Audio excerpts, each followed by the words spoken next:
이른바 사기꾼이 등장을 하면 저기 300년 동안 감옥에 가 있게. 돈 주세요, 돈. 쟤는 비 올 때 우산 뺏는 애야. 뭐 이런 얘기들. 그럼 제가 나라님 앞에서 얘기하기에는 제 밥그릇이 날아갈까봐. 바이오주를 사라. 바이오주를 사라. 그 입술 두꺼운 어떤 대표가 그러더라. 네, 요새 너무 어렵습니다. 그러니까 벤처 대표님들께서 저녁에 한 10시쯤에 술 먹고 늦은 시간에 옛날에는 술 같이 먹자고 전화를 하셨는데 요새는 하소연하라고 전화를 하십니다. 그러니까 그 정도로 많이 좀 어려운 것 같아요. 우리가 통제할 수 있는 게 있고 통제할 수 없는 게 있기 때문에 더 답답한 것 같고, 그러니까 대표님들은 뭔가 이제 불확실성이 나쁘더라도 불확실성이 해소가 되면 그다음부터 그림을 그릴 수가 있는데 지금 불확실한 게 언제 끝내야 될지 모르니까 그게 더 불안하신 것 같아요. 그래서 오늘은 이러한 좀 어려움이 있는데 그렇다고 기업하시는 분들이 그냥 어렵다고 할 수는 없는 부분이니까 그래도 이 상황에서 뭘 해야 되는지, 그리고 지금 상황이 어떤 상황인지를 한번 저희가 진단을 한번 해보고 분야별로, 그 다음에 그래도 이 상황에서 뭘 어떻게 할지, 이제 그 부분을 좀 제가 얘기를 하면서 지금 많이 어려우시고 스트레스 많이 받으신 대표님들한테 그래도 뭔가 저렇게 한번 해보자라고 하는 하나의 빗줄기라도 좀 드렸으면 하는 마음에 저희가 이 자리를 좀 마련했어요. 또 이제 어떤 분들은 그동안 바이오 산업이 너무 오버밸류 돼 있기 때문에 밸류를 적정가로 찾아가는 과정이 아니겠느냐, 그렇게 얘기하시는 분도 계시거든요. 그리고 또 저 개인적으로도 이거를 좀 잘 이겨내면 우리가 이전에는 기술 개발 단계에서 많은 전략들이 나왔던 것 같고, 특히 뭐 거래소도 마찬가지고 모든 전략들이 기술 개발에서 캐치업하는 거를 많은 전략을 만들었다면 지금은 우리나라가 많은 기술이 발전했기 때문에 이제 발전 속도에 따라서 거기에 맞게 우리 여러 가지 제도나 로드맵들이 좀 달라져야 되는 게 아니냐. 그러니까 어떻게 보면 그게 되게 좋은 거라는 솔직히 그런 의견들도 있거든요. 그래서 좀 이러한 어려움과 이 상황을 좀 더 긍정적으로 저희가 좀 뭔가 좀 이겨내기 위해서 오늘 자리를 마련했습니다. 안녕하세요. 브릿지 바이오세라피틱스의 이정규 대표입니다. 반갑습니다. 네, 3빌리언의 대표를 맡고 있는 금창원이라고 합니다. 안녕하세요. 회계법인 더울의 조한석 회계사입니다. 반갑습니다. 예, 안녕하세요. 저 한국투자 파트너스 대표이사 황만순입니다. 좋은 모습을 갖고 오셨고 지금 글로벌 임상하면서 여러 가지 스트레스를 받으실 텐데 지금의 상장사 입장에서 그 지금 여러 가지 어려움들이 어떤 어려움으로 당신한테 다가오시는지, 그 이제 글로벌 임상하거나 하시는 분들이 어떻게 좀 도전을 해야 되는지. 참 어렵네요. 제가 이제 벤처를 업계에 이제 입문한 게 2000년도니까 이제 올해가 23년 차인데 생각해 보면 좋았던 때가 진짜 딱 몇 년이었던 것 같아요. 근데 그 몇 년이 사실은 최근 몇 년 있었고, 그동안 해보면은 참 내일이 어떨까라는 그런 걱정을 하면서 거의 십몇 년을 살았다가 지난 15년부터 이제 한미의 딜, 그 다음에 따라온 이제 후속 투자들, 그 다음에 뭐 전체적인 또 글로벌한 사실은 그 뭐 자금이 많아진 그것도 있죠. 그 기간 동안 좋았는데 저도 이제 상장을 하고 이제 임상이 이제 세계가 이제 글로벌 임상들이 돌아가니까 일단은 쩐의 전쟁이잖아요. 그러니까 돈이 많아도 나가는 돈이 많으니까 또 그것도 걱정. 자금 조달의 전망이 좋았을 때는 개발 속도를 빨리 해서 돈이 떨어지면 모으면 되지 이랬는데 지금은 일단 모으는 게 어렵다는 걸 생각을 하니까 사실은 개발의 속도도 이제는 좀 조절도 해야 되고, 임상팀이 10몇 명으로 이렇게 키워놨는데 과제가 없으면 이게 또 팀이 이제 해체가 되니까 적절한 과제를 유지하면서 그 사람들이 또 도전적인 과제들이 계속 들어와서 이제 실력이 키워져야 되니까 어떻게 보면은 아직도 계속 그 자전거 두 바퀴를 계속 돌리고 있는 것 같아요. 결국은 한계 돌파가 기업가들의 역할인 것 같아요. 저는 이제 LG에서 옛날 사장님이 늘 한계 돌파, 그걸 영어로 하면 이제 브레이크스루잖아요. 한계 돌파인데 직장 생활할 땐 그걸 잘 몰랐어요. 또 사장님이 또 쪼으려고 드는구나 그랬는데 나와서 사업을 해보니까 사실은 매 순간순간들이 한계지만 조금 리소스가 많았을 때 혹은 외부 분위기가 좋았을 때 아니면 리소스가 없어서 좀 더 힘들 때 그 차이여서 요즘은 이제 이건 분명히 늘 부딪히던 한계고 여기서 돌파해야 된다. 그런 생각을 하면서 제일 신경 많이 쓴 게 이제 같이 일하는 사람들 내부 이 스피릿이 떨어지지 않도록 그 부분을 사실 제일 많이 신경 씁니다. 이거 어떻게 보면 대표이사의 숙명이기도 하죠. 이게 365일 중에서 과연 행복한 날이 일주일에 넘을까? 그렇지 않을 거 같거든요. 그러니까 투자 받으면 좋을 것 같은데 투자 받은 그날만 좋지 그 다음서부터는 고민이잖아요. 근데 그렇죠. 지금 이제 말씀하신 임상을 3개를 돌리고 계시는데 그게 네. 지금 글로벌 그렇죠. 임상이시잖아요. 그럼 요새 환율이 높아가지고 이제 글로벌 임상 CRO 비용들이 이제 거의 4분의 1이 더 상승을 했는데 네. 그거에 대한 조절들은 어떻게 지금 하고 계세요? 조절을 할 수 있으면 제일 좋은데 지난 3년 동안 이제 코로나 이후에 미국 같은 경우는 CRA들이 그냥 그 보조금 받고 일을 안 해요. 그러니까 지금 CRA를 못 구해가지고 임상들이 다들 그냥 병원이 나가 떨어져 있어요. 그러다 보니까 기간 늘어나죠. 인건비는 미국 CRA들 인건비가 거의 평균 30% 이상 올랐다 그러지. 사람 없지.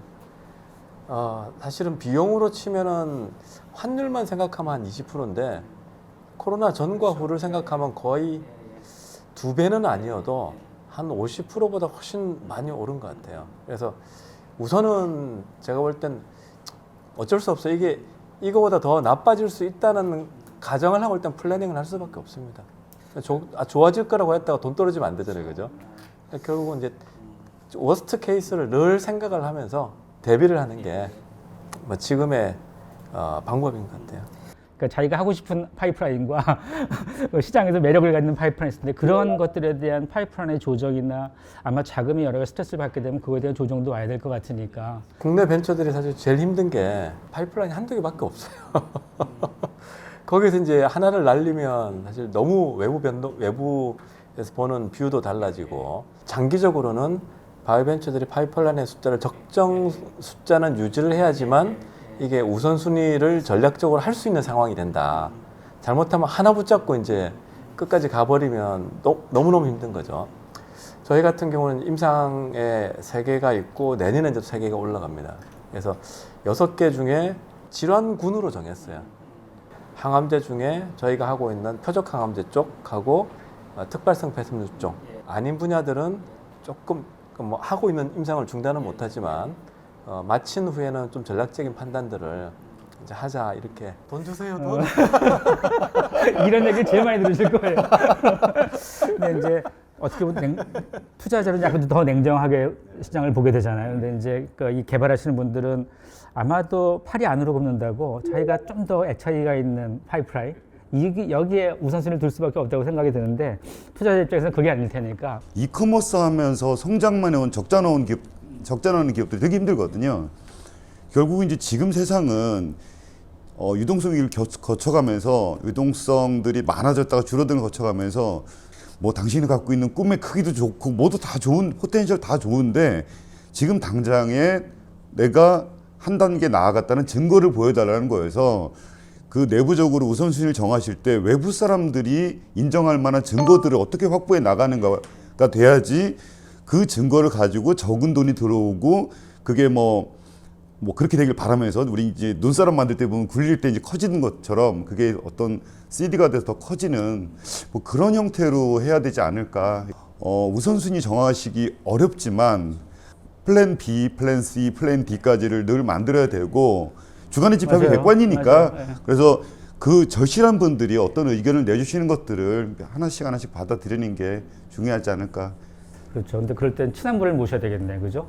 경쟁자를 모시면 안 되겠네. 그렇죠. 그동안에도 사실 2005년 전에는 이익이 나지 않고 매출이 없는 회사는 상장이 불가능한, 그래서 또 어려웠었고요.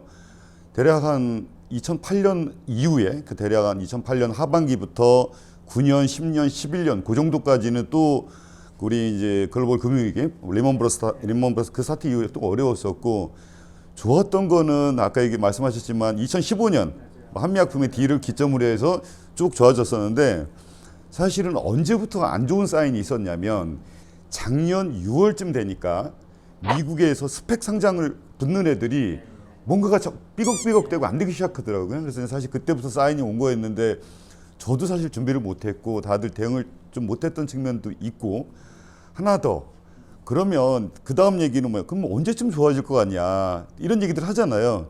근데 거기에 대해서 언제쯤 좋아질 것 같다라는 얘기는 요즘에 그 TV 풀에 나오는 뭐 재벌집 막내 아들이지 그 미래를 갔다 오지 않으면 모르죠. 모르는데 올해 상반기에 막 글로벌에서 어려울 때는 사람들이 한 2가지, 3가지 기점들을 잡았는데 하나는 중국에서 시진핑이 영구 집권이 3기 집권이 되는 거냐, 또 하나는 바이든의 중간 선거, 그리고 이제 우크라이나와 러시아와의 전쟁이 잡았는데 우크라이나 러시아는 계속 그러고 있지만 이 2개가 좀 잡힌 다음에 실제로 못 느끼시지만 주식시장에 약간의 온기가 돌고 있어요. 그러면 우리가 추위가 나도 모르는 사이에 갑자기 추워진 것처럼 이 따뜻해지는 것들도 그런 형태로 올 거라서 4월부터 이렇게 얘기하면 말할 수 없고 내가 내년 여름쯤이 되면 그래도 뭔가의 변화들이 생길 수 있을 것 같다. 다만 그걸 기대하고 플랜을 짜시면 안 된다. 아까 우리 이정기 대표님 얘기하신 것처럼 월스트를 가정하고 짜시긴 해야 된다.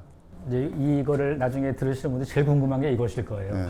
2가지인 것 같습니다. 하나는 뭐냐면 지금 어디도 투자를 잘 안 하고 있잖아요. 네. 바이오사. 그러면 이제 대표사들이 가만히 있어야 되느냐? 네. 여기 이 상황에 아니면 그 시작됐을 때 접근을 해야 되느냐? 그다음에 이제 창업한 지 7년 미만들 예. 이 파이낸스가 좀 어려울 때 어떻게 해야 되는지와 이제 7년 이후에 뭔가 그래도 보여줘야 되는 그러한 그 툴을 가지고 있는 회사들이 어떻게 해야 되는지 참 이게 어려운 얘기인데요. 잘 나눠서 질문을 주시긴 했지만 결국은 들으시는 분들 입장에서는 니네 투자자들이 돈을 투자해주면 끝나는 일이야 라고 생각하실 거예요.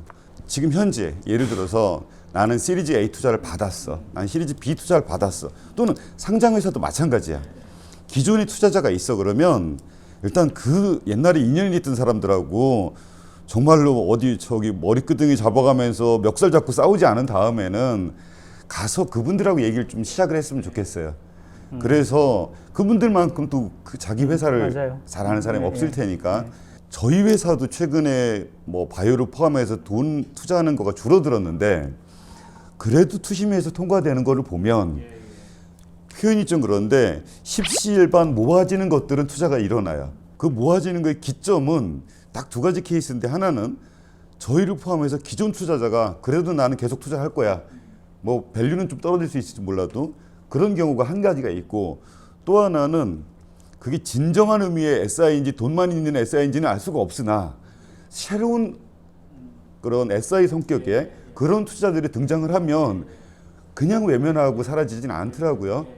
결국은 누군가를 시드를 하게 해줄 거냐, 시드가 누구냐의 역할인 건데 일단은 그분들을 자꾸 만나고 일단은 계속 가서 한 달에 한 번씩 내가 연구해서 배수 밸류가 된 것들을 계속 그분한테 보내라고 얘기를 해요. 예. 왜냐면 어차피 그 언젠간 돈이 모일 테니까. 예, 예. 그리고 지금 말씀하셨지만 지금도 투자 받으시는 분이 있거든요. 예. 그러니까 그분들은 왜 투자를 받았냐면 그만큼 공을 들였다고 생각이 들어서 어찌 보면 지금 대표이사의 능력과 회사의 가치를 극대화시킬 수 있는 거꾸로 생각해 보면 더 좋은 기회가 아닌가. 그러니까 표현이 뭐 잔인한 표현인데 desperate, 절실할수록 뭔가 생각이 또 나올 수 있잖아요. 그럼 이제 그분들이 예전에는 자 투자 검토해 주세요 그러면 예전 같으면 뭐 40억, 50억 이랬으면 지금은 5억, 10억이 돼도 좋다는 거예요. 그래서 누군가가 하기로 마음을 먹어야지 거기에 조금씩 붙는 거고 지금 이런 분위기일 때는 누구도 혼자서 총대를 메고 싶어 하진 않아요. 그래서 모으는 거가 중요하다. 호황기 때라고 그래서 누구나 다 좋은 기술에 누구나 다 똑같은 밸류에 누구나 다 많은 돈을 받은 것도 아니잖아요. 그렇지 않았단 말이에요. 그때도 비슷한 기술을 갖고 비슷한 경력인데도 불구하고 어떤 회사는 예를 들면 뭐 300억을 모은 회사도 있었고 어떤 회사는 비슷한 규모에 비슷했음에도 불구하고 뭐 50억 모은 회사도 있었단 말이에요. 지금은 약간 코너에 몰린 느낌이라서 그런 거지. 밸류에 관해서는 좀 이따 다시 한번 예, 얘기를 예. 하시로. 그러니까 이제 지금은 이제 어떻게 보면 신약의 개발, 뭐 그다음에 임상에 관련된 부분, 그 부분에 이제 말씀을 좀 나눴다면, 이제 또 하나가 요새 이제 화두가 이제 정보에 데이터에 관련된 부분을 가지고 새로운 혁신 기술이 들어와서 새로운 사업을 뭔가 튜닝해 나가는 그 과정을 겪고 있는데 여기도 요새 상황은 거의 비슷한지. 거의 비슷한 상황인 것 같습니다. 그래서 결국 투자를 받고 싶은 회사들도 뭔가를 보여줘야 되는 거고, 예를 들면 신약 개발이 아니고 인공지능이라는 경우는 결국은 기존의 어떤 그런 방식이로 같은 것들을 효율화시켜서 좀 더 뭐 코스트를 낮게 더 빠르게 효율적으로 뭔가 할 수 있는 기술이 만들어진 거기 때문에 사실 사업화로 이게 실제로 연결되는 거를 보여주는 게 굉장히 중요한 거거든요. 근데 이제 바이오 인공지능에서 보자면 그거가 이제 잘 하고 있는 회사들도 있고 그렇지 않은 회사들도 있고 옥석이 좀 갈리고 있는 그런 상황인 것 같습니다. 저희도 이제 입장 바꿔서 이제 생각해 보면 저희도 창업하고 4년 정도는 뭔가 기술을 계속 이제 고도화해 나가는 과정이었고 기술을 되게 세계에서도 굉장히 탑 수준으로 많이 이제 만들어 나갔지만 결국 바이오 시장이기 때문에 좋은 기술이 나왔다고 해서 바로 이제 커스터머가 구매를 하고 레비뉴가 만들어지는 그런 형태는 아니거든요. 똑같이 신약 개발처럼 똑같이 오랜 시간을 거쳐서 임상으로 검증이 되고 결국 이제 의료 현장에서 쓸 수 있는 실제 피지션 분들이 신뢰할 수 있는 근거들이 충분히 쌓여야 이게 이제 레비뉴로 실제로 이제 일어나는 그런 거는 거의 똑같은 것 같아요. 그래서 저희도 이제 4년 정도를 기술 개발을 하고 저희가 실제 매출이 만들어지는 거가 이제 2021년이 이제 원년이었거든요. 올해 이제 2년 차에 이제 매출이 만들어지고 저희는 이제 2배 정도 성장하는 그림이 이제 매년 만들어지고 있고 내년에도 2배 이상은 충분히 저희가 이제 갈 수 있는 그림이 만들어져 있는데 이게 이제 결국은 뭐 저희도 3빌리언도 마찬가지고 다른 회사들도 인공지능을 기반으로 이제 바이오 데이터를 기반으로 뭔가를 사업화하는 회사들은 결국 이제 이거를 만들어서 보여줘야 이제 투자도 될 수 있고 또 장기적인 관점에서 보더라도 저희도 사실 이제 작년에 상장을 사실 추진을 했었거든요. 기술성 평가를 통과하고 상장 예심에 들어가 있는 상황에서 이제 이런 이제 거래소의 스탠스가 굉장히 이제 보수적으로 바뀌고 뭐 저희가 평가 과정에서 기술이나 모든 면에서 특별히 이슈는 없었지만 이게 이제 성장의 모멘텀을 해외에서 좀 더 만들고 올라가는 게 좋지 않겠냐라는 의견이 나왔었어요. 사실 이제 그거를 최종적으로 심사까지 가서 저희도 상장을 이제 추진할 수도 있었지만 저희는 그 상황에서 시장 상황이라던가 여러 가지를 검토했을 때는 굳이 저희가 서두를 필요는 없다라고 생각했었거든요. 두 가지 뭐 이유가 있다라고 하면 하나는 결국은 시장 상황이 안 좋아진 상황에서 회사가 올라가면은 그 회사의 밸류가 안 좋아지는 상황들이 결국 회사의 구성원들이 다 보면서 겪어내야 되니까 이게 이제 기존에 이제 상장하고 올라가셨던 대표님들을 만나봤더니 그런 부분이 굉장히 이슈가 되더라라는 얘기를 많이 들었었어요. 바이오 기업들이 상장하고 나서 결국 상장하고 나서 사업이 끝나는 게 아니고 본격적으로 레비뉴를 만들어내고 성장하는 그림을 보여줘야 되는데 성장의 모멘텀이 만들어지기 전에 이 상장이 돼버리면 그러면 사람들이 쟤보다 제법에 관심이 많은 상태에서 모멘텀을 만들 힘을 빠져버린 상태에서 이제 사업이 진행되는 경우들이 있더라고요. 우리는 그러면 다를 수 있을까? 그 시장 상황이 안 좋은 상황에서 그렇게 되면은 우리도 거기서 비껴갈 수는 없겠다라는 생각을 했었어요. 두 번째는 사실 저희는 또 이제 그걸 감내할 수 있는 그래도 이제 그 기반이 갖춰져 있었기 때문에 기반이라면 어떤 결국 돈을 많이 쓰는 구조는 아니거든요. 저희가 지금까지 투자받은 거에 투자액의 30% 조금 넘게 소진을 해서 지금 추가 투자 아무것도 없고 매출이 아무것도 없어도 앞으로 4년 정도를 견딜 수 있는 자금이 갖춰져 있거든요. 그래서 그런 정도기 때문에 우리는 이제 그런 선택을 할 수 있었다였던 거고요. 반대로 이제 상장을 꼭 해야만 하는 회사들도 있었거든요. 그래서 그런 회사들은 저희랑은 다른 이제 결정을 할 수밖에 없었을 것 같고요. 울며 겨자 먹기로 지금 가면은 분명히 안 좋은 걸 알지만 모든 사람들이 그럼에도 불구하고 가야 되는 회사들이 있었던 것 같고 그렇습니다. 딱 저희 이제 시장만 놓고 보면은 오히려 사실 찬스가 맞긴 맞습니다. 그럴 것 같아서. 저희가 어떤 거를 느끼냐면 저희도 이제 글로벌에 지금 50개국에 저희 제품을 공급을 하고 있는데 그 중에 상당수의 시장들이 글로벌에서 지금 1등하는 회사들이 철수하는 데들이 있습니다. 예를 들면 인비테라는 회사가 미국에서 저희 검사 포함해서 윤자 검사의 종합백화점 같은 회사인데 시총이 한 10조까지 갔다가 지금 뭐 1조 아래로 떨어져 있거든요. 그러다 보니까 비용을 좀 줄여가지고 재무제표를 좀 이쁘게 만들어야 되는 그런 니즈가 생긴 거죠. 그래서 이제 해외 세일즈에 대한 그런 이제 브랜치들을 다 대량 해고를 하면서 없애버렸어요. 그게 다운된 게 이번에 글로벌 인플레이션 때문에 그 영향을 받아서 다운된 건가요? 네. 아, 그래. 그래서 거기 빵꾸가 나 있으니까 저희가 지금 침투할 수 있는 찬스가 생긴 거죠.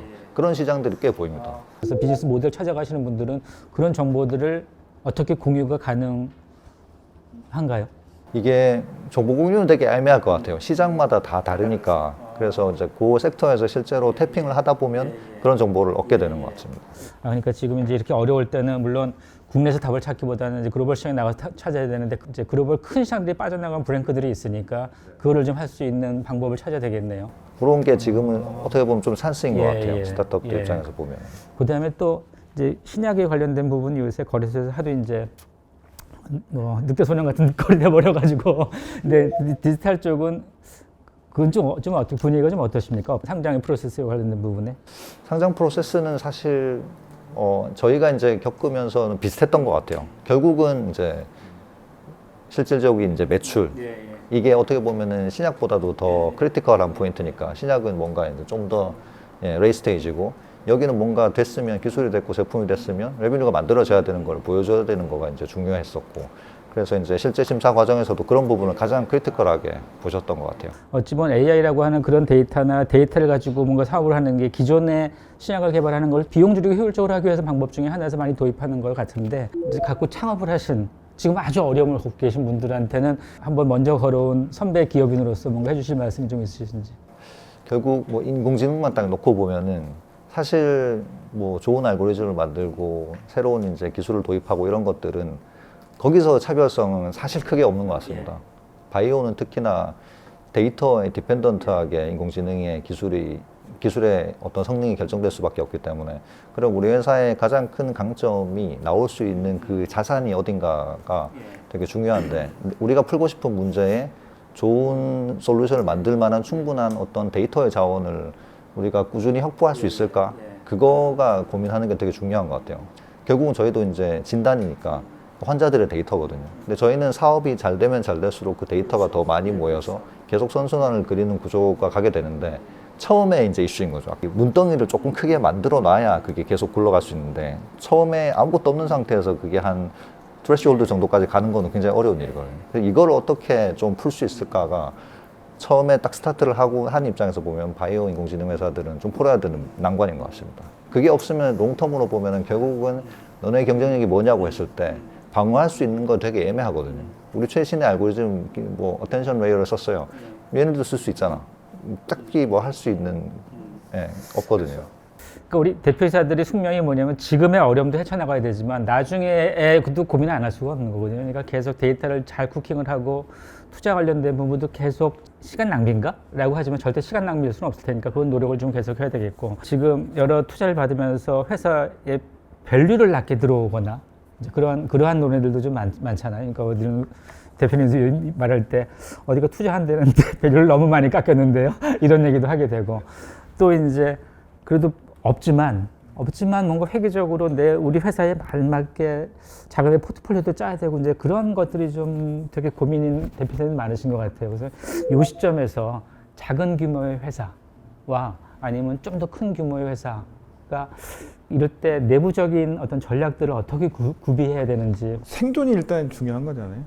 장기적으로 우리가 뭐 예를 들어서 성장을 하는 데서 IPO가 일단 1차 목표인데 IPO까지도 못 가버리면 문제가 생기는 거니까 그래서 생존이 최우선의 과제가 됐어요. 근데 이제 주변에서 제가 이렇게 좀 어드바이스 해드리고 같이 고민하고 하는 이제 회사들한테 뭐라고 말씀을 드리냐면 그 비용을 줄이는 건 상당히 쉽다.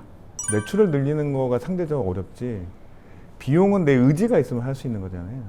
비용을 줄이는 건 쉬운데 그렇다고 막 비용을 줄여버리면 회사가 정상적으로 굴러가기도 어렵고 뭔가 이 터널을 지나서 다시 올라가야 되는 순간에 리소스가 없어서 못 갈 수도 있고 연구원분들이 좀 바쁘셔야 된다. 왜 그러냐고 물어보세요. 왜 그러냐 그러면 비용을 쓰는 거에 대해 최우선의 앞에 있는 분들이 연구원분들이니까 그분들이 사업계획을 잘 써야 되거든요. 그래서 가능한 한 사업계획을 촘촘하게 쓰시고 그 주기도 굉장히 짧게 하시고 같이 리뷰하는 주기도 더 짧게 하시면 그 내가 쓰는 지금 비용이나 들어올 그런 예상치에 대해서 예전보다는 훨씬 좀 타이트하고 촘촘하게 관리하면 그걸 가지고 외부에다 얘기하기도 훨씬 쉬우실 거다. 그렇게 말씀을 드려요. 비슷한데 제가 껴들어서 좀 그러는데 대표님이 연구원분하고 얘기를 좀 깊이 하셨으면 좋겠어요. 무슨 얘기냐면 연구원은 뭐라고 그러니까 제가 그냥 간접 경험인데 연구원은 대표가 알아서 돈을 구하면 나는 하면 돼라는 생각들을 갖고 있는 경우들을 사실 좀 보게 돼요. 예, 그래서 연구원들도 이 상황들에 대해서 조금 더 잘 이해를 하는 것가 필요하다. 그래서 우리가 그러니까 회사 외부에 와서 어떤 투자자를 만나서 돈을 끌어오는 것도 중요하지만 내부에 있는 사람들도 이게 지금의 우리가 플랜 B, C, D가 있으면 그때 비용들에 관련해서 이분들도 그걸 좀 느끼는 거가 좀 필요하다. 내부도 똑같은 것 같아. 내부도 동료들끼리 망한다는 생각은 할 필요는 없으나 우리끼리 좀 더 밀도 있게 그 다음에 이제 혹시 힘든 상황이 있으면 그것도 어느 정도 솔직히 이야기하고 그 내부 커뮤니케이션이 어느 때보다 더 중요한 것 같아요. 그러니까 대표이사들은 좀 답답한 게, 그러니까 그게 자기의 이제 책임이라고 생각을 하시는 거죠. 그러니까 내가 돈을 니네 연구를 진짜 할 수 있게 내가 돈을 벌어올게. 그러니까 이 고민이 큰 거야. 그러니까 어떻게 보면은 그거를 그냥 내려놓고 연구원들이랑 같이 허심탄회하면 자기도 좀 위안을 받고 하실 텐데, 그러니까 이제 그 부분에 대한 노력을 좀 분명히 해야 되겠네, 그죠? 정말 많이 해야 돼. 외롭지 않고 외로운 걸 스스로 만드는 경우네요, 그죠? 대표이사님. 네, 알겠어. 좋은 얘기십니다. 이제 그래서 계속 얘기하세요. 그러면서 저는 그 아까 대표님 말씀하신 팀 스피릿이 훨씬 더 좋아질 수 있고, 맞아요. 그리고 대표님이 외부에 나가서 얘기할 때 그 신뢰성이나 이런 게 더 실릴 거예요.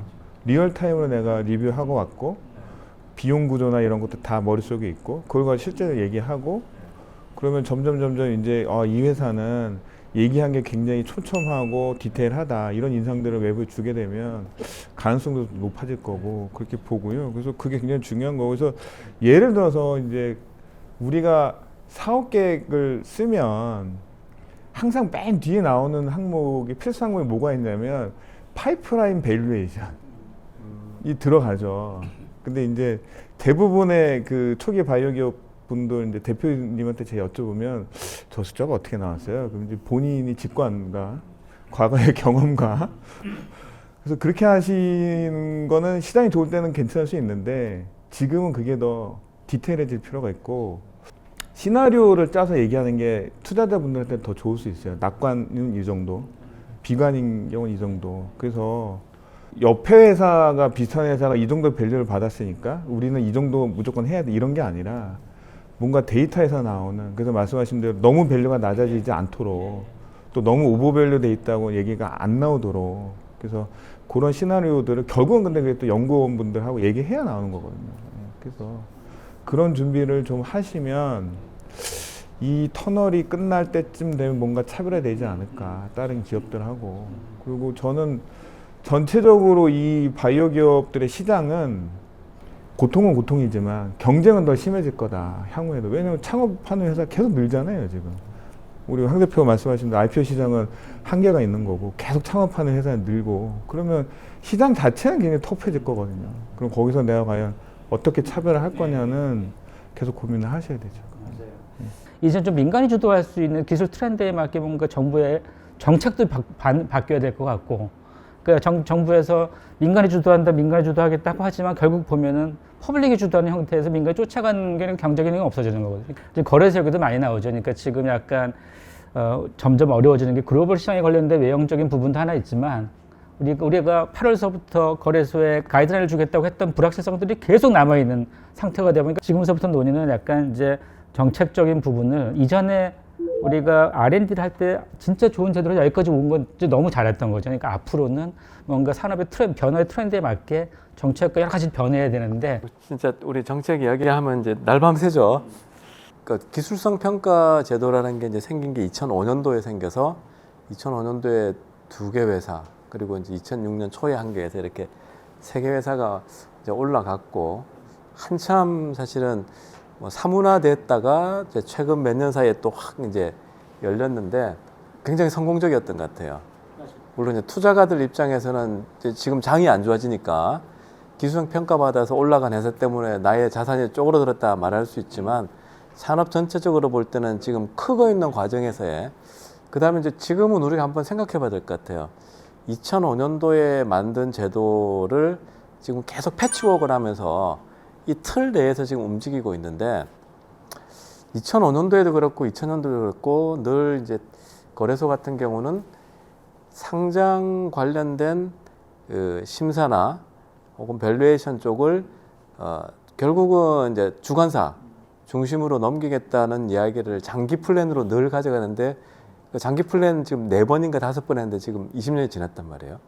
그래서 지금은 제가 볼 땐 이 기술성 평가라는 게 그동안 정말 엄청난 그 일을 해서 현재까지 만들었는데, 이게 어떻게 더 발전해야 될지 혹은 어떻게 대체돼야 될지를 이 시점에서 좀 생각을 해보면 좋겠다.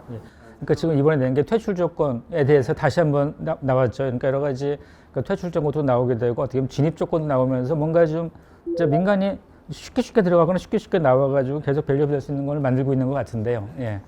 물론 우리나라 투자 전체 환경을 볼 때 일순간에 확 바뀔 수는 없는데 조금씩 이제 예를 들면 상장 기평이라는 상장 트랙도 있지만 사실 주관사 주도로 해서 상장이 되고 주관사가 좀 더 긴 시간 동안 책임을 지는 그런 트랙들도 조금씩 시도를 하면서 사실은 우리 시장에 맞는지 안 맞는지를 미국 제도 또 가져온다고 안 되거든요. 왜냐면 사람이 다르고 인식이 다른데 그래서 조금 몇 가지 시도를 해볼 수는 좋은 이제 찬스가 되지 않았나. 그 중에서 저는 그냥 말씀드릴 수 있는 게 좀 주관사 중심으로 해서 상장하는 트랙들도 좀 만들어보고 그 다음에 이제 요즘 EGS, ESG 그래서 저는 가끔 이 생각하거든요. 회사를 저는 믿어서도 안 되지만 안 믿어서도 안 되는데 믿을 수 있도록 만드는 메커니즘을 하나 좀 만드는 게 어떨까. 예를 들면 거래소가 됐건 우리 투자가 협회가 됐건 굉장히 산업도 잘 알고 거버넌스라든지 회사 운영에 대해서 교육을 잘 받은 사회이사 풀을 만들어서 그 사람들이 이제 예를 들면 2명이 파견이 거기 되면 그분들을 통해서 이 회사의 기본적인 것들은 문제가 없겠구나라는 거를 좀 한번 걸러주고 그리고 거래소에서는 이분들이 2년 동안 사인을 했으니까 믿어보자 하고 조금 루스하게 또 올라가고 이렇게 해서 몇 가지들을 조금 이제 시도를 조그맣게 해볼 수 있는 타이밍이 된 것 같아요. 한마디로 말씀하시는 게 상장 좀 쉽게 하자. 사실은 거래소가 상장 예비심사를 통과시켜줘도 수요측이나 이런 것에서 안 돼서 불발되는 경우도 실제로 발생을 하니까 와서 통과시키는 것까지는 조금 더 공간을 좀 줬으면 좋겠다 이런 취지로 들리고 저도 그거에 대해서 동의를 하고 해요. 그래서 최근 한 몇 개월 동안 고민하는 것 중에 하나가 성장 산업에 관련된 종목들에 대해서 공매도를 주는 거가 과연 맞는 것인지에 대해서 본질적 고민을 한번 해봤으면 좋겠다라는 게 왜 그러냐면 이 성장 산업들은 일정 궤도에 이르기 전까지는 외형적으로 여기서 외형적으로는 매출액이나 이익으로 나타나는 것들이 적을 수밖에 없어서 어떤 그런 흐름이나 분위기에 훨씬 더 좌지우지 될 거가 명확하고 또 하나는 돈이 계속 투입돼야만 되는 업인데 그 업에 대해서 공매도나 이런 것들 통해서 하는 거 그래서 그거가 저도 글로벌 우리나라의 자본시장도 글로벌 스탠다드에 맞아야 되고 좋다는 거예요. 그래서 다 모든 거를 공매도를 풀자 이거 아닌데 국가가 정해도 좋습니다. 성장 산업과 관련되고 물리적 시간이 많이 걸리는 거에 대해서는 그거를 우리가 공매도를 꼭 고집하는 거가 장기적인 국가 이익에 도움이 되는 거냐. 그런 거에 대해서는 정부에서 그러니까 제가 모든 걸 다 풀자는 얘기는 아니잖아요. 그러니까 예외를 한번 둘 수 있지 않을까. 특히 바이오가 공매도에 취약하죠. 약하죠. 아주 취약하죠. 그게 해외도 약한데 근데 그게 저도 미국 정도 되면 그거 하지 말자고도 할 것 같아요. 근데 우리는 국가 스스로도 얘기하고 국민들도 얘기하고 그 업종에 있는 분들도 얘기하고 있잖아요. 그걸 키워야 된다라고.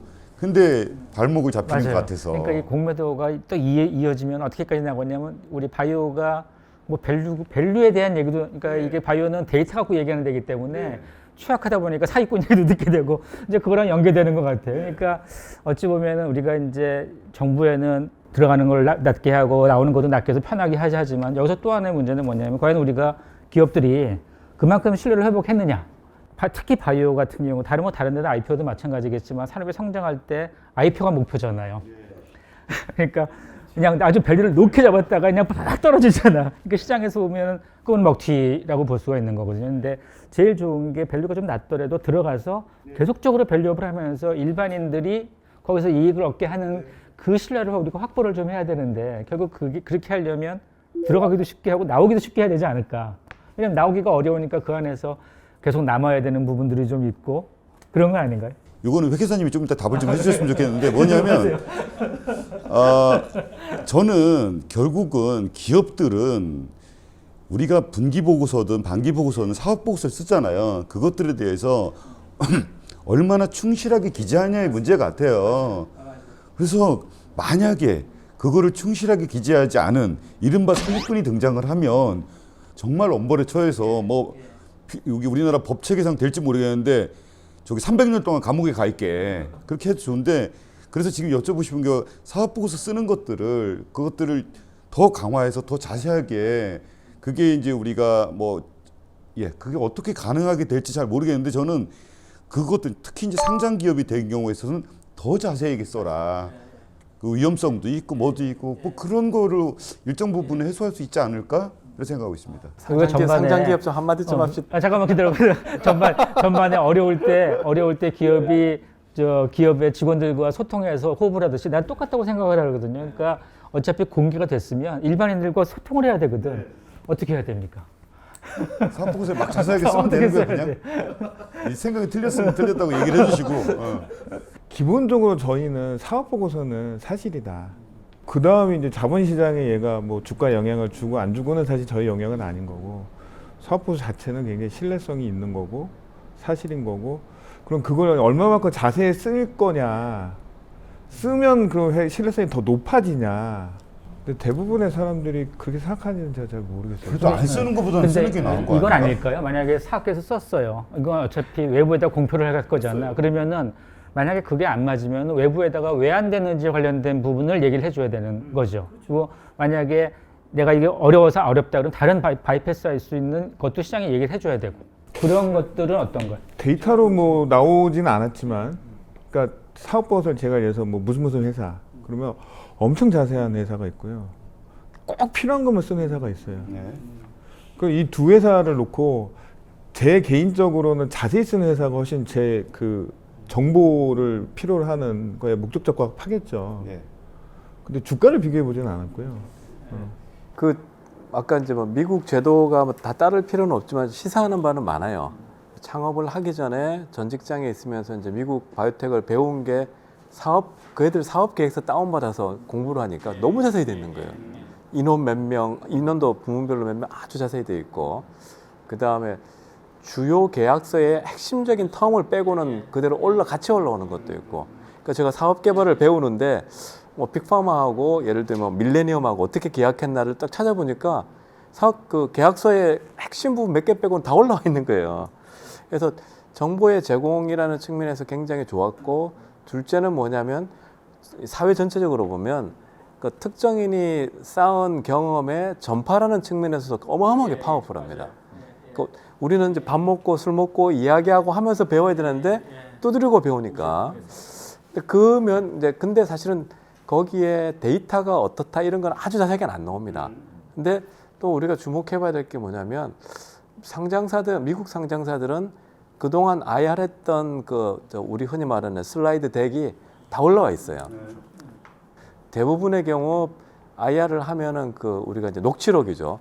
녹취록이 바로 올라옵니다. 이때 말했던 것이 어떤 의도로 말했는지가 나중에 점검이 되니까 사람들이 말할 때 일단 훨씬 더 조심스럽게 하기도 하고, 제가 알기는 변호사 옆에 앉혀놓고 CEO가 이제 연습 좀 하고 베스트 인 클래스 안 됩니다. 그 말 막 함부로 쓰면 안 됩니다.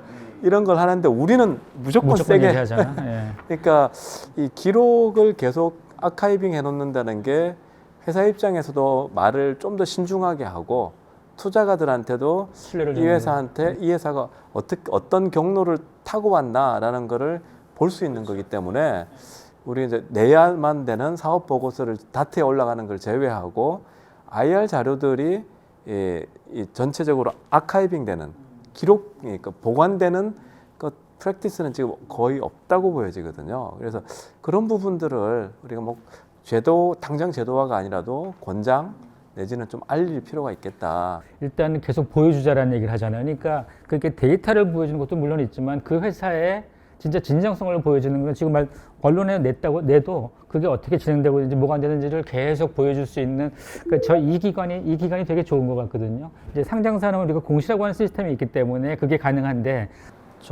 뭐 크게 차이는 없는 것 같아요. 예를 들면은 비상장사라고 하면은 결국은 투자를 받은 이제 투자사가 생겼을 때 그때부터 뭔가 이제 그런 의무가 비슷하게 생기는 것 같은데, 예전에 저희 이정규 대표님이 이제 조언을 주셨던 거가 예전에 하나 있었거든요. 그게 뭐냐면 월간 리포팅을 해라.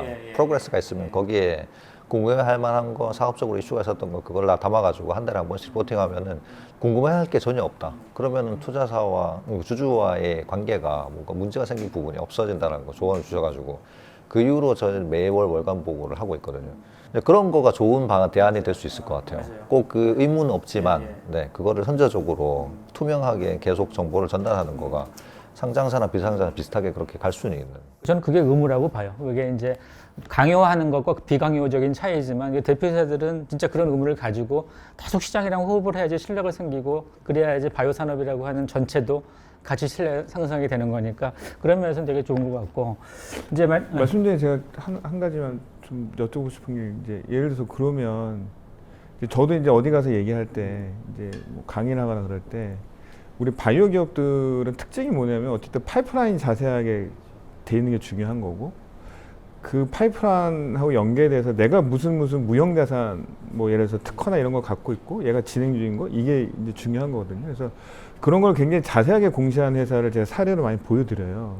근데 이제 저 같은 회계쟁이보다는 이런 오피니언 리더께서 이런 회사가 이런 걸 보고 난 투자를 결정했어요. 라고 뭐 내기는 좀 그런가요? 뭐 그런 거를 이렇게 좀 아니, 저는 기본적으로 사업 보고서가 가능하면 와갖고 좀 더 쉽게 좀 더 자세히 되어 있으면 좋겠다라는 거가 첫 번째고요. 두 번째는 아까 우리 김 대표님 말씀하신 것 같은데 월간 리포트를 해서 자세히 있더라도 또 그 사람과 대면 미팅도 또 계속 중요하다. 왜냐하면 내가 아무리 잘 보고해도 또 상대에게 피드백을 또 받을 게 있기 때문에 그래서 그런 것들이 결국은 장기적으로 신뢰를 확보할 수 있는 과정들이고 다만 이제 아까 그런 생각은 들더라고요. 그렇게 자세하게 적으려면 그 300년 감옥 가게 될 분들은 절대 자세히 적지 않겠다. 자기 소송의 리스크나 이런 걸 줄이기 위해서. 그래서 실제로는 어떤 그렇게 좀 더 투명하고 자세하게 하는 것들이 당연한 문화가 되는 것처럼 그렇게 좀 해서 그래서 아니 사기꾼에서 감옥 가기 싫은 분은 자세히 못 쓰실 테니까 그런 부분들을 반영하면 좋겠다는 생각이 있습니다. 그 제가 뭐 주변 친구들이나 후배들, 선배님들 이렇게 들어보면 우리가 좀 현재 조금 미국에서 배워야 될 부분이 뭐냐면 회사가 쓰는 용어들, IR을 할 때나 혹은 이제 사업 보고서에 나오는 용어들에 우리 기본적으로 되게 세거든요.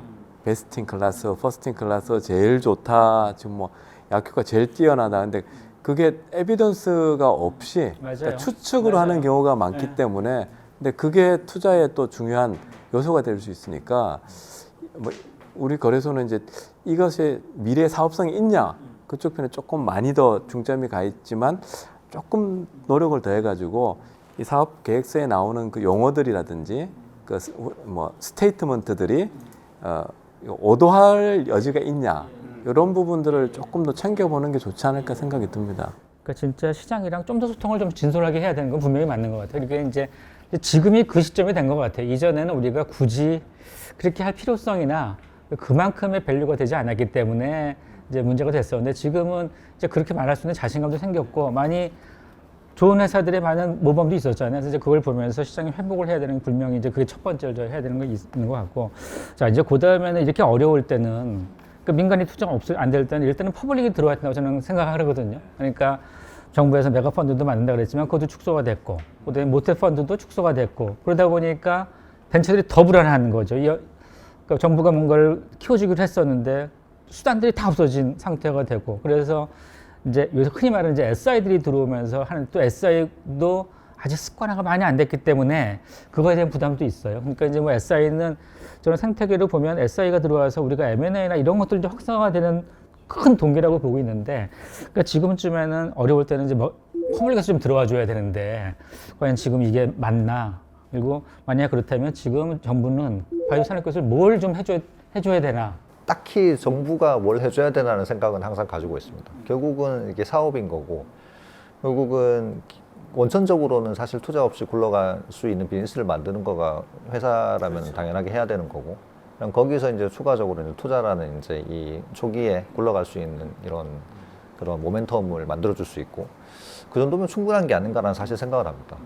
근데 바이오만 국한해서 이제 놓고 보면은 결국 이제 이제 정부와 관련해서는 이제 수가 관련한 거. 아, 예. 새로운 기술이 나왔을 네, 때 맞아요. 이게 실제로 의료 현장에 빠르게 갈 수 있는 수가로 그게 좀 더 투명하고 뭔가 좀 예측 가능한 형태로 이제 레귤레이션이 만들어지면 좀 더 좋을 것 같다.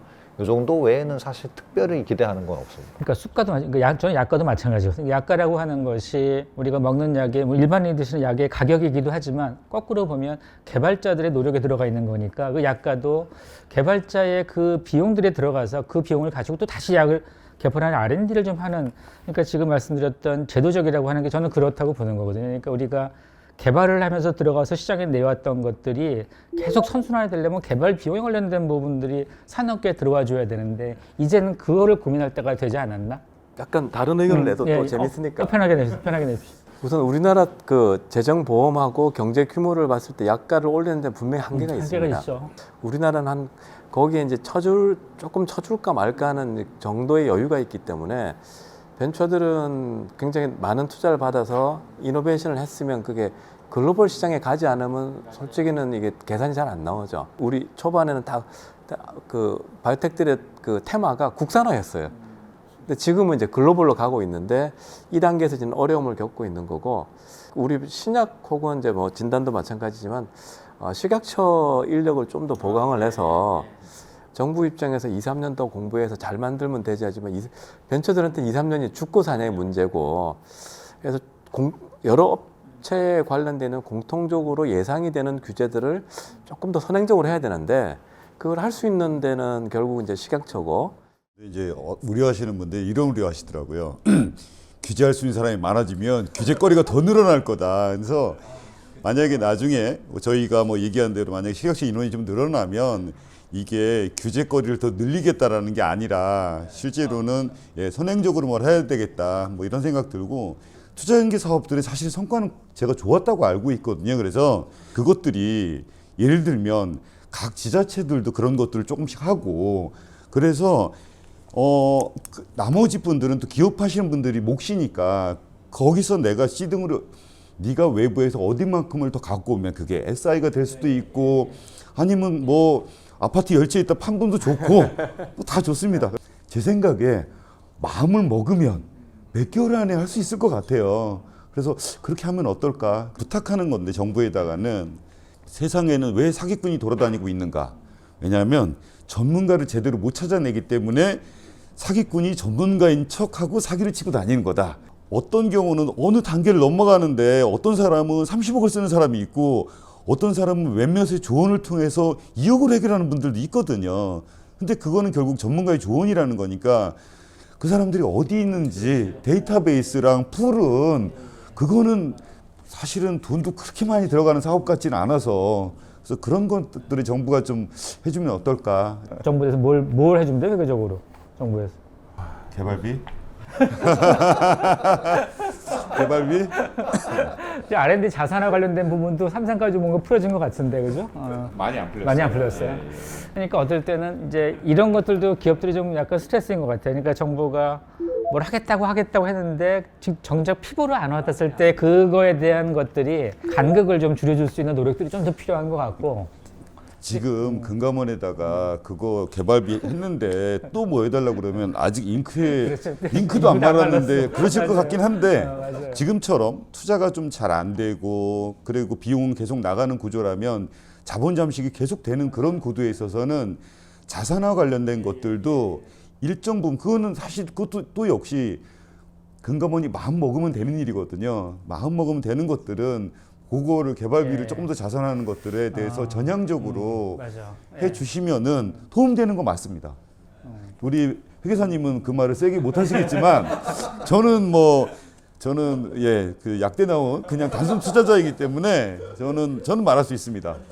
저는 그냥 그 말을 항상 하고 다녀요. 뭐냐면 회계가 비즈니스 발목을 잡으면 안 된다. 근데 이제 우리 대표님이나 연구소장님이나 이런 분들은 상식으로 생각하시는 거잖아요. 그 회계라는 규정하고는 친하지 않으시고, 그러니까 이제 엄청 회계가 발목을 잡는다라고 많이 느끼세요. 근데 이제 그거를 우리 황 대표님 말씀하신 것처럼 제가 나라님 앞에서 얘기하기는 제 밥그릇이 날아갈까봐 세게 얘기를 못 하고 그걸 있고. 지키려고 그러면 날라가. 버린다 그래야지 시켜줘요. 그럴까요? 이순신 장군. 그러니까 이순신 장군 얘기를 좀 생각을 해서. 그래서 뭐 드리고 싶은 말씀은 많은데. 근데 저는 그 개발비 요건 나온 것도 2018년도에도 저는 되게 고무적이었어요. 왜냐면 금융위가 못 만들 거라 생각했거든요. 이게 서로 이제 양날의 칼이 될 수 있어서. 또 요새 이런 얘기들 많이 해요. 그러니까 이제 그 대부분이 보통주로 투자되지 않고 CB랑 BW로 했었잖아요. 그러다 보니까 이제 풋옵션도 실행을 하게 되고 또가 뭐냐면 요새같이 어리 스테이지 R&D를 하게 되면 과제의 신청 조건에 BW랑 CB가 부채로 잡혀버리면은 이게 부채 비율. 진짜 아주 헤어나기 어려움.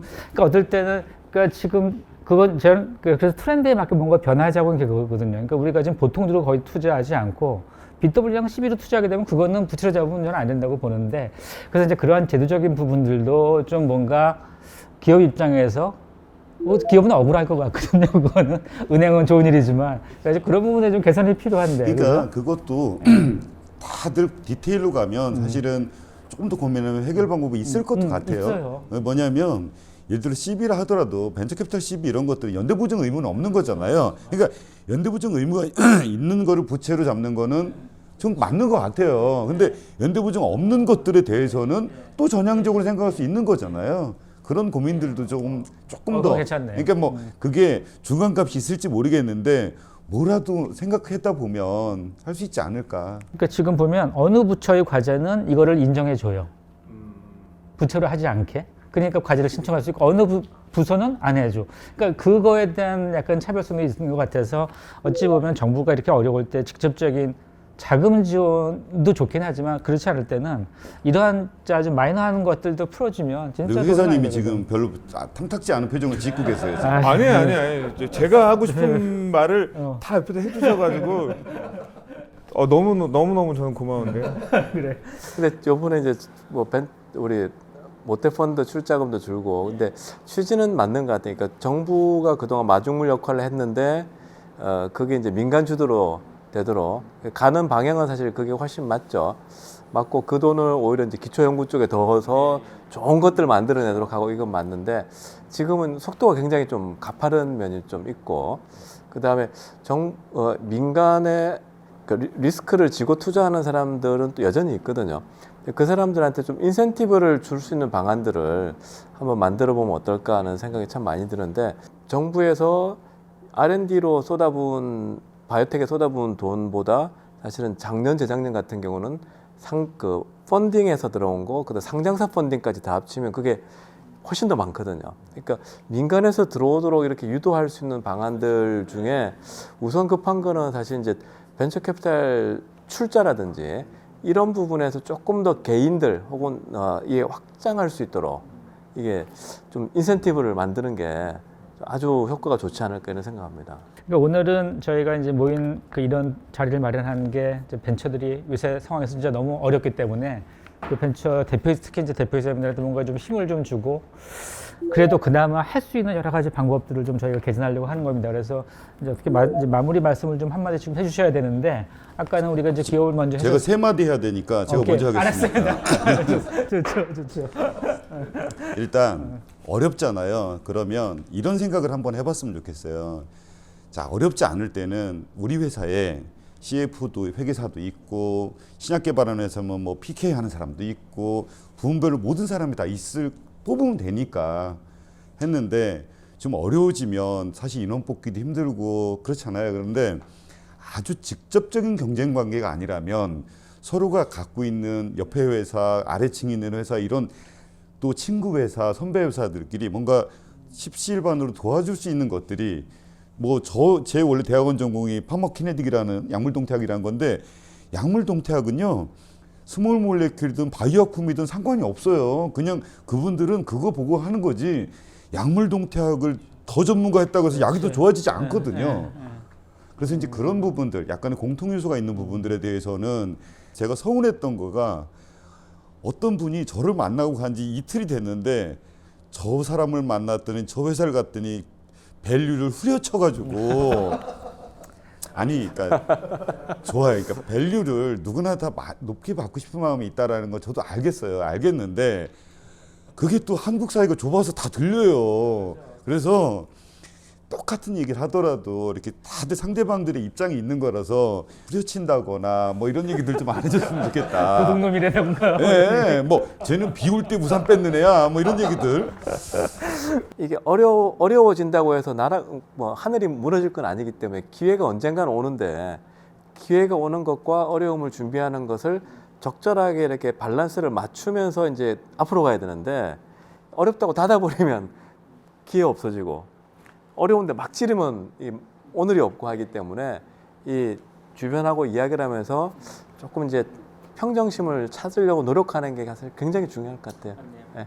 정말 아까도 말씀드렸는데요. 일단은 어려운 시기는 생존이 중요한 건데 제가 겪어보니까 디테일이 결국은 승리한다. 말씀드린 대로 기존에 내가 봤던 데이터나 이런 자료들이 정말 지금에도 맞는 데이터냐. 그래서 그 깊이를 좀 더 촘촘히 하시고 간격도 좀 촘촘히 하셔서 전에 같이 뭐 한 달 전에 내가 액션 했으면 지금은 석 달 전에 액션 해야 되거든요. 좀 더 빨리. 예, 그렇게 해야만 지금 이 어려운 상황을 좀 더 쉽게 극복하실 수 있을 것 같다. 말씀해 주신 거랑 거의 같은 맥락인 것 같습니다. 이제 스타트업에 이제 뭐 저희 3BM 포함해서 이제 동료분들은 지금은 그 펀더멘털에 집중해야 될 때가 아닌가 싶습니다. 그래서 실제로 코어 가치에 투자를 할 수 있으면 하고 기술도 높일 수 있으면 높이고 그 다음에 실제로 이제 고객들 많이 만나고 비즈니스를 실질적으로 메이킹하는 거 여기에 이제 집중하다 보면은 또 이제 얼마 안 가서 또 좋은 또 날이 다시 펼쳐지지 않을까.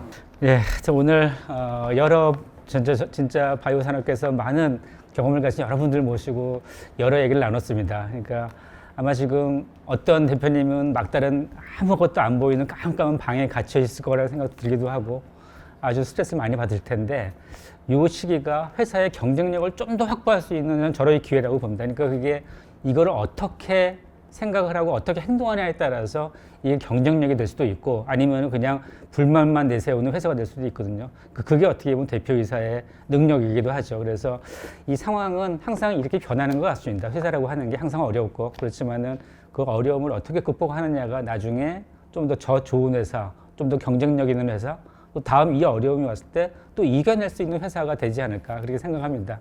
하여튼 간에 이렇게 저희가 준비했습니다. 여러분 다시 한번 와주셔서 너무 감사하고요. 자주 뵙도록 하겠습니다. 그리고 많은 대표님들 전화하시면 잘 좀 받아주세요. 예, 감사합니다. 예, 예.